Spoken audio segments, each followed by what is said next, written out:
High, কেমন আছো তোমরা সবাই? আশা করি অনেক ভালো আছো। আজকে সকালবেলায় স্নান-টান করে দেখো একদম রেডি হয়ে গেছি। আর এই হলো আমাদের পক্ষীরাজ। তো পক্ষীরাজটাকে নিয়ে আমরা বেরিয়ে পড়েছিলাম আমাদের বাড়ির সামনে একটা খুব সুন্দর জায়গাতে। এই হলো সেই জায়গা, গনগনির গ্র্যান্ড ক্যানিয়ন।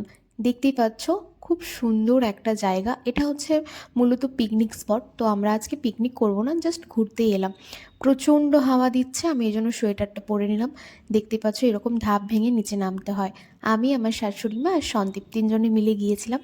তো এই হচ্ছে শিলাবতী নদী, এই জলে পা ডোবানোর যে কী মজা! তারপর ওখান থেকে আমরা বেরিয়ে খেয়েছিলাম ফুচকা আর তারপর একটা আইসক্রিম। তো খাওয়া দাওয়ার পরে 5 টাকার টিকিট কেটে ঢুকেছিলাম পার্কের ভেতর। পার্কটা খুবই সুন্দর, খুব সুন্দর সুন্দর গাছ, সবজির গাছ, অনেক কিছু রয়েছে। আর পার্কে যাব, দোলনাতে চড়বো না তা কী করে হয়? তো ওখান থেকে তারপর বাড়ি এসে আমরা খেয়েছিলাম আলু ভাজা আর মুড়ি। তো আজকের মতো